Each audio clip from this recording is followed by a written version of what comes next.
Hey guys, so we're talking about car amplifiers here. Now you've seen plenty of dynos showing you how much power an amplifier can make. And usually people root for that 1 ohm power. How much maximum power can it get out? While that is an important number, it's also important to understand that your amplifier is literally never going to see 1 ohm.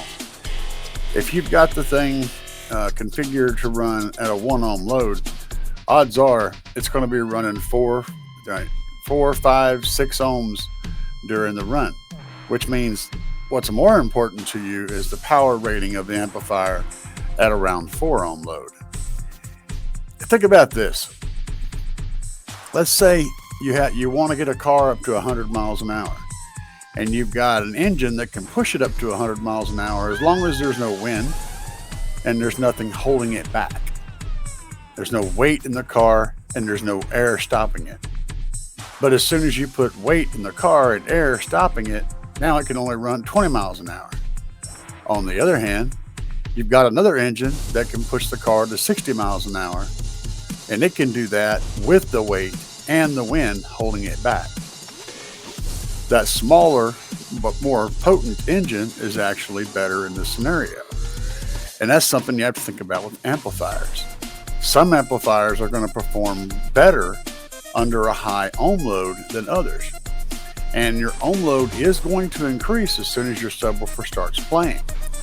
Let me show you something.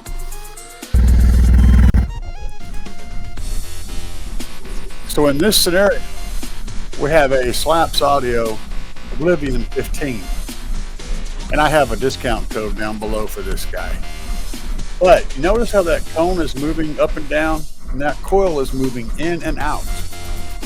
When that coil is moving in and out of that motor, it's generating current. That current is being pushed back toward the amplifier. That's what we call impedance. And that is the impedance that slows down the power getting to the subwoofer. Ultimately, your amplifier has to fight against that power to get power to the subwoofer. It has to fight that resistance. And that's something that you'll never see. That's why you'll never see 1 ohm. It's never going to happen. So what's more important to consider is how much power can the amplifier produce at 4 ohms? How well does the power supply on the amplifier handle the increased resistance as that impedance goes up?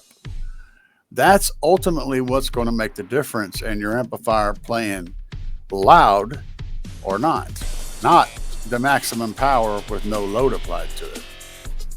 Anyway, guys, I hope this was helpful, and I hope you learned a little something from it.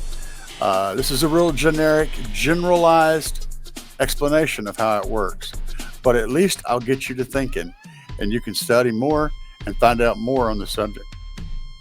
But for now, go back and watch those amp dyno videos. Look for that 4 ohm number. See how it varies. That's the number you want to find. Peace, guys.